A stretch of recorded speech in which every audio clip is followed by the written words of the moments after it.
Hello, hello again aking mga katse. Ngayon ay magluluto ako ng simpleng blueberry pancake para sa aking almusal. Ayan, sinusukat ko na. 2 cups lang pero parang 4 yung nakikita nyo kasi 1/2 cup yung aking gamit. Ayan.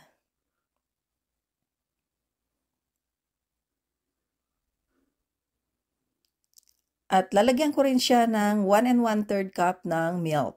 Fresh milk yung aking gamit pero bahala kayo kung anong klaseng milk ang gagamitin nyo. At lagyan ko rin ng 2 tablespoon ng cooking oil at kahit anong klaseng cooking oil din ang gusto nyong gamitin. Pwede ring butter kung gusto nyo.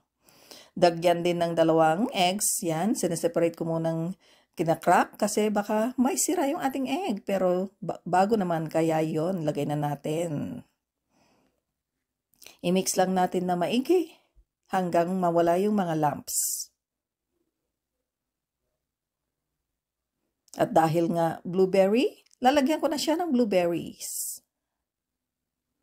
Yan, mix lang. Tapos i-grease lang natin yung ating pan. O pwede rin hindi, pero nalagyan ko na rin pala. Yan, lagyan ko lang siya ng aking pancake butter. Ayan. Binaligtad na. Ayun. At ready na.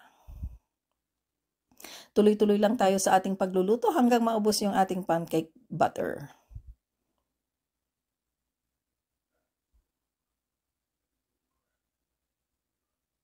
O, diba? Dali-dali lang aking mga kaatse.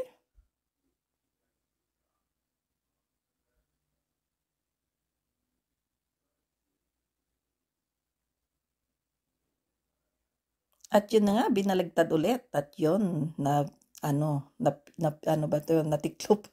Ewan ko ba tawag niyan. At ngayon, ay tikman natin yung ating naluto na. Ayan, lagyan ko lang din ng syrup. Bahala rin kayo kung anong syrup ang gusto nyong ilagay.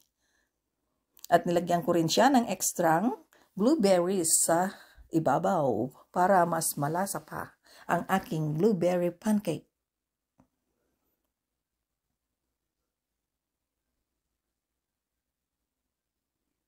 At yun na nga, hiniwa na ng inyong atse. At yun, napakalambot. Ayan. And fluffy. O, diba? Ang ganda-ganda. At ang sarap-sarap. Ayan, marunong na rin pala ako magluto ng simpleng pancake. O, diba? Kaya hindi na kailangan bumili pa. Ha? Ako na lang magluluto para sa aming pancakes. O, diba? Ang saya-saya.